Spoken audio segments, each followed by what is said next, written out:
life. Yes, a journey of peace. We also want the author and the President-elect General Assembly alone with His Excellency from Tanzania. Please join His Excellency. Thank you very much. It's about peace. We're all here because we want to have peace. We are united for peace. Peace is complete. It represents God and His unity. And this is the time when we have a chance to reflect that unity, which every person in this room has been created in the divine image, by the image of God. And every single person in this room has a mission, has a responsibility, as well as an opportunity to bring about that divine image, that divine light into the world. By us bringing in goodness and kindness in the 7 universal laws of Noah, we actually bring in the divine peace and divine light, which represents unity. And I want to end off by thanking both Shulamit Iji and the Executive Excellency and my fellow clergymen, that we all come together for peace, and we share peace, and love is peace, and Hashem, God, is one. Shalom. Thank you very much. Let us pray. God of love and God of peace, as we come this evening, we ask your divine strength, your protection, and your blessings upon us. We pray that the power and presence of your Holy Spirit would enable us to stand, will enable us to function, will continue to keep us together in harmony as brothers and sisters. We pray, O God, for the peace of the world, that you want the peace and the Prince of Peace will continue to let peace reign not only in our nations, but in our hearts. Hear us now, we pray. Amen. Thank you. Now it gives me great pleasure. First of all, I'd like to thank you all for coming today. A very important day, which is World Refugee Day.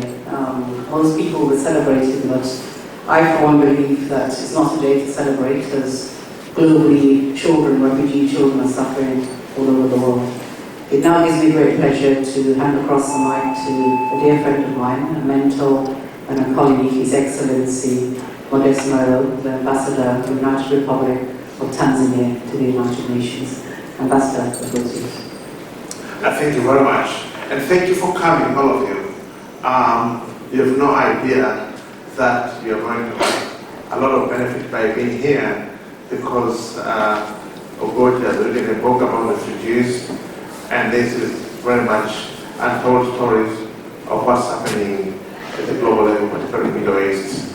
And of course, it signifies also what's going on in the world in terms of refugees who run away from their homes, looking for a home away from home, which does not exist, but end up in camps. So let me read my statement so that I'm in a context. Chairperson, thank you very much for giving the floor. Distinguished colleagues and friends in this room, I wish to thank you, Ugochi, for your invitation to the launch of book reaffirming the U.S. commitment to refugees, a challenge to security and engagement. And the book is here. This is the book. This is the book.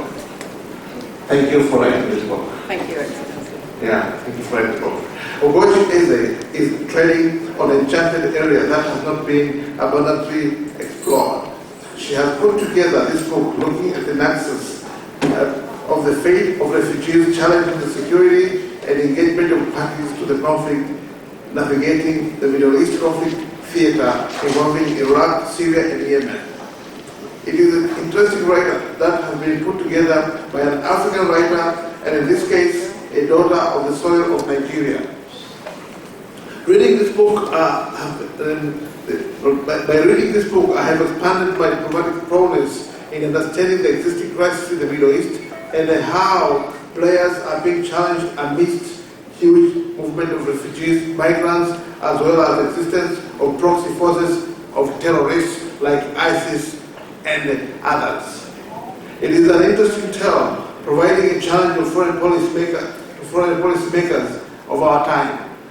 Me, as a civil servant for 37 years in the government in different capacities of leadership, I benefited a lot reading this book because for me, I've been designing policy for many years, but I never understood clearly what really is happening to the refugees themselves, to the operations of those agencies which save the refugees and the like, and whether the policy we design or we develop are really appropriate for helping the refugees. I wish to congratulate Ms. Ugoji Eze for her research book that has brought to light the crisis in Syria, Iraq, and Yemen, with untold proportion of suffering of innocent people, while producing huge number of refugees and discussion of much needed investment in infrastructure, investment in businesses. People have lost business, people have lost life, people have lost all what they had, and they find themselves living in a paper-like houses in other countries where they're not even needed. Some countries erect walls, some countries fight back by putting steel walls that stop them from entering those countries, and they have nowhere to go. Others actually happen to be dying in the shore of our oceans. And this is the tragedy that is very much of human proportion. It is a well thought out publication applicable today and future foreign policy design and its responses. It's also important for internal policy design so that we don't create more policies which create refugees in the end. I wish to thank you, Ogoji, for writing this book. It won't be for benefit of us, but also for future generations who are going to read this book. You'll find an interesting information that is worth the understanding the plight of refugees, and I thank you very much for your kind attention.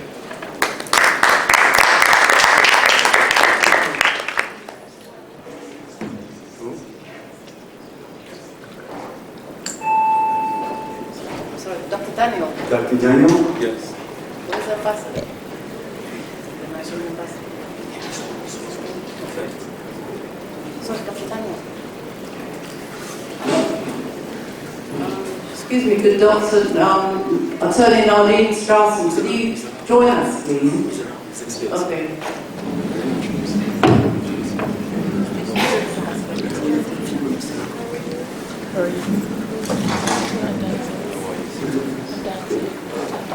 Ladies and gentlemen, the pleasure is mine to introduce the it's in a good still, but I really have to give honor to who honor is due. Or Nigerian ambassador. Let's put our hands together, please. Welcome. Give one thing honor to you. And we're going to give you the mic to say a few words at this. Well, let me apologize for coming late. Actually, I've been here since 2:45, but then we didn't start early. So I was waiting for this. I would also, all I wanted to do is to really thank you for honoring the invitation to be here and to congratulate the author and all of you for honoring the invitation. I will be going for another meeting at 4 o'clock. I will be leaving at 4:45. Meeting at 4, you know, at Kosovo. So but I just wanted to welcome you on behalf of the Nigerian Mission. Thank you very much. Thank you. And thank you very much, Your Excellency. We're absolutely honored to have you here. And in a similar vein, I'd like to congratulate you on your recent success of being the President of the General Assembly 74th session of the General Assembly. Nigeria is in the house. Yes. And thank you very much.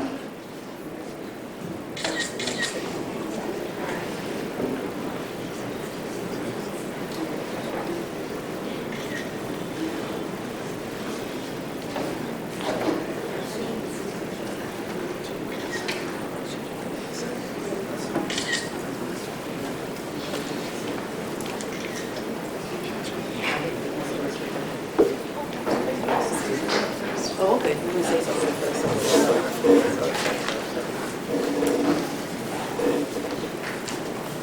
The world is facing its largest movement of people since World War II.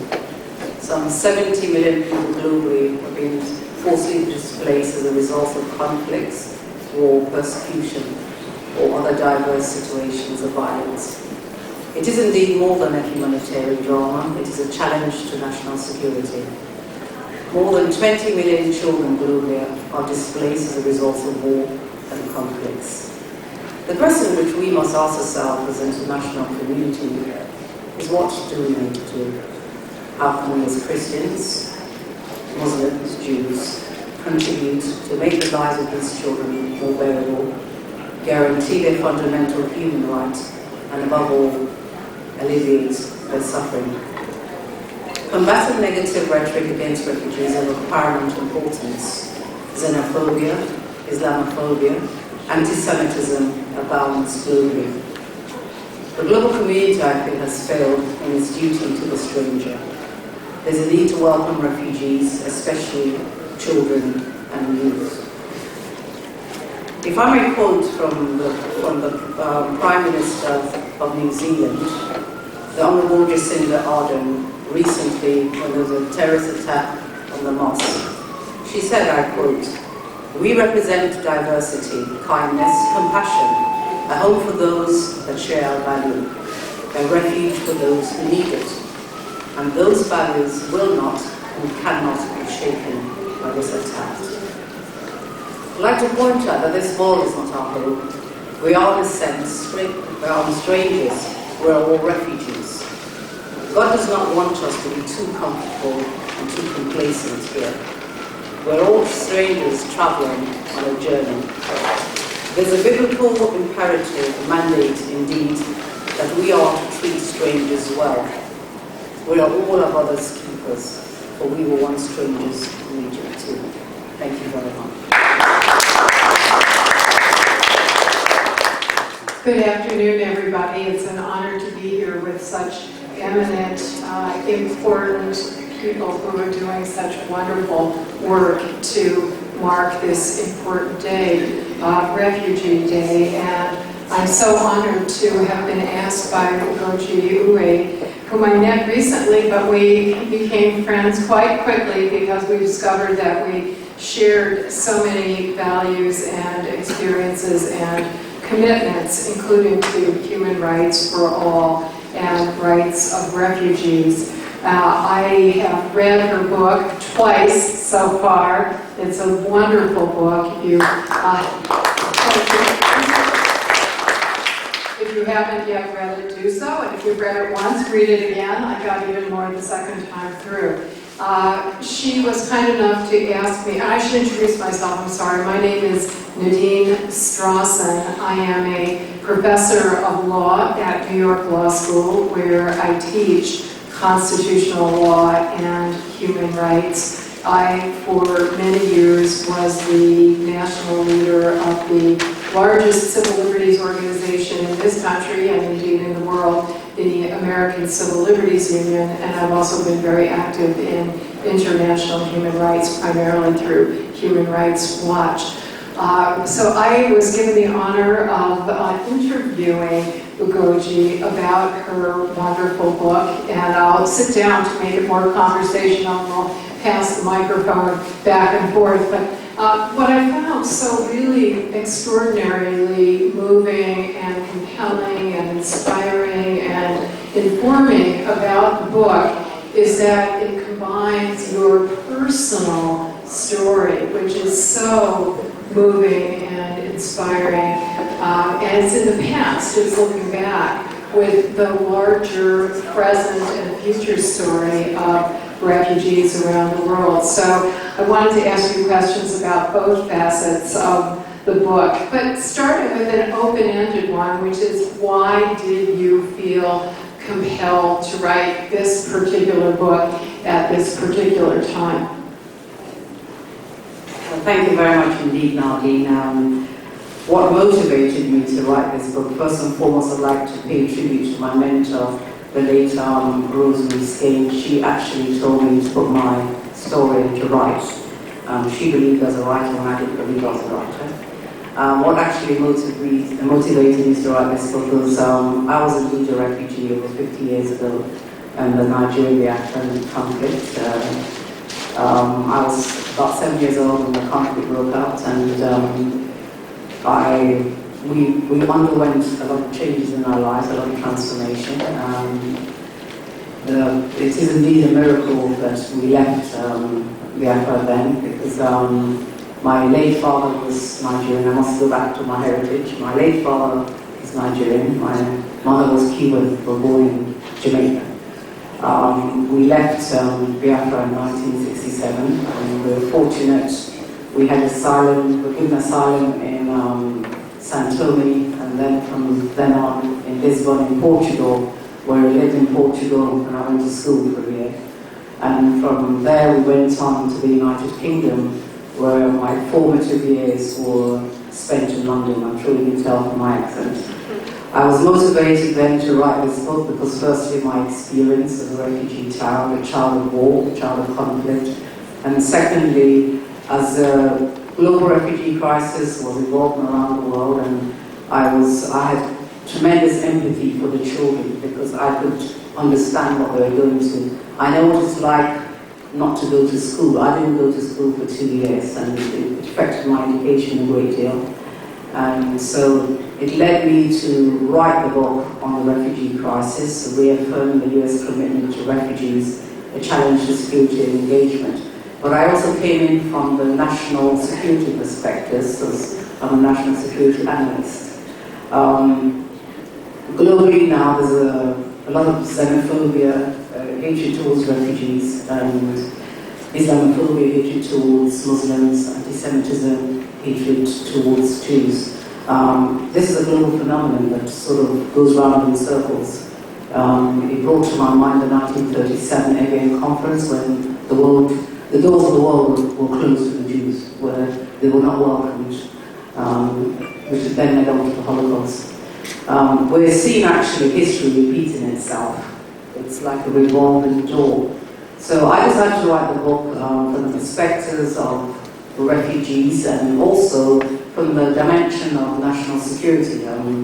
We're all aware, I'm sure, of Make America Great Again policy of Donald Trump and this theory of populism, where globally there's hatred of a stranger.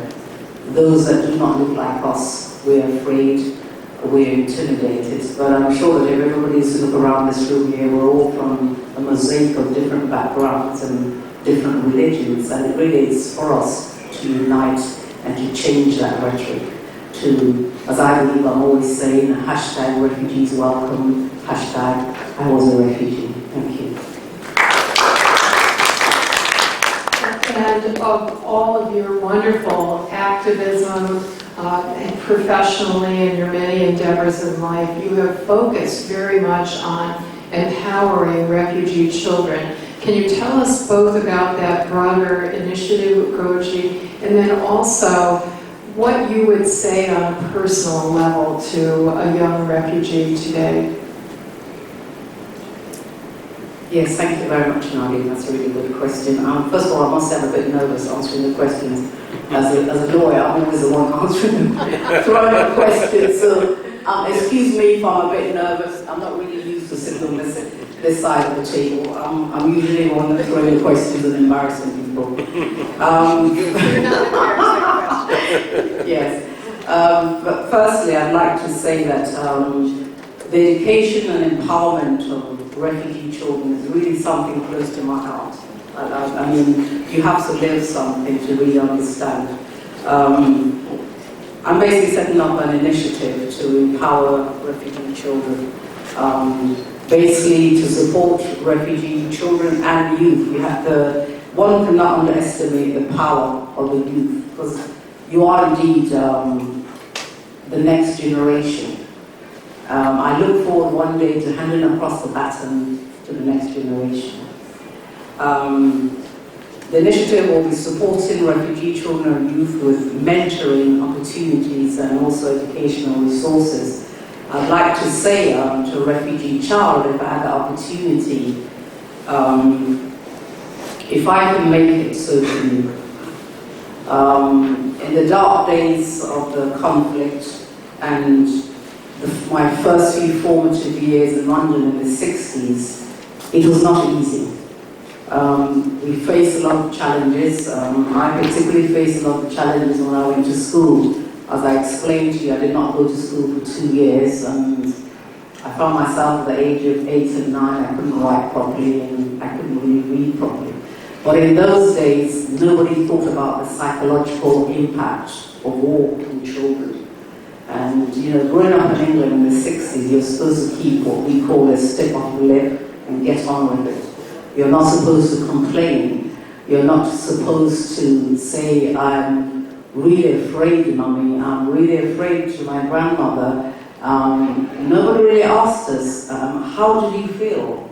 You know, we came from a conflict zone. We went straight into school in London in the 60s, and growing up in London, as I say, in the 60s was not really easy because I had to, well, I really don't like to sort of say negative perspective towards me because I believe in always breaking down this barrier. I remember being at school and telling my headmaster that I wanted to be a barrister, and he looked at me and he said to me, but you're a Biafran refugee, and you're a woman, and you're also a black child. I mean, you know, I was constantly breaking down this barrier that as a refugee, not much was expected of me. But I had a tremendously wonderful and encouraging father. He believed that the sky was a limit, and he believed in the education of a girl child. As I've said, my father, my late father, was a Nigerian, and he really encouraged me, he really inspired me. And if anybody here has a Nigerian father, you know that Nigerian father is one to be reckoned with. When I come home from school and I didn't really do very well at university, he'll say to me, what are you complaining about? Go back and do the exam again. And I'll say, but Daddy, I didn't pass it. He said, you will pass the exam next time. So I think we've begun to answer my next question, which is this amazing journey that you personally made from being a refugee who was not even in school to a barrister, which is a very difficult and selective educational process in Britain. It's even more demanding, I must say, than becoming a lawyer in the United States, which is hard enough. And then to become an author and now an advocate for refugees. Obviously, your father was a very important part of that. I hope you're not too modest to tell us what qualities you possessed and what steps you took were part of that, and any other institutions or individuals or processes you want to acknowledge as part of that remarkable journey. Thank you very much, Nadine. First and foremost, as I said, I'd like to acknowledge my late father, Engineer Ajayese. As I said, my father was from Nigeria, he was a politician, and he really inspired me. He made me believe that the sky was a limit, that I could reach for the sky. And he also taught me not to take no for an answer. I'd also like to acknowledge my grandparents who encouraged my father when my father went to London in the 50s to study civil engineering. My grandparents, Mr. and Mrs. Rees Williams, ensured that when we came to London as refugees that we had the best education that Britain could afford, could offer us. My grandparents ensured that we went to private schools or we went to public school, the best they could offer. I know there's some people who say that you're not a typical refugee, but I was a refugee. It's just that I was determined to make it and to break down that barrier. I'd also like to encourage, to acknowledge my law professors at the University of London. A lot of them also encouraged me. I always remember Mrs. Rachel Gelman. She always used to tell me about the history of the Jews and how they overcame, and to encourage me that I too could overcome. And I'd also like to, as I said, acknowledge Rosemary Skane, and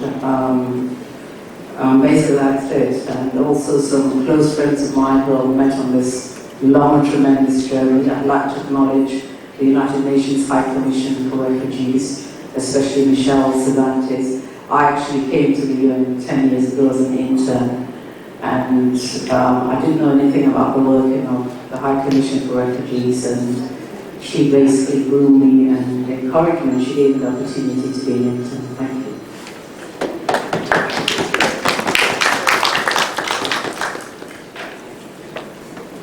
Thank you very much.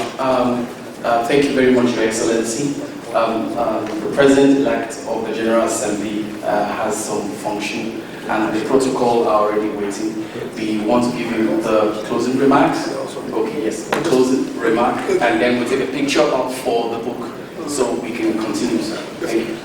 Just to say that the mission of Nigeria will launch the book, $500 for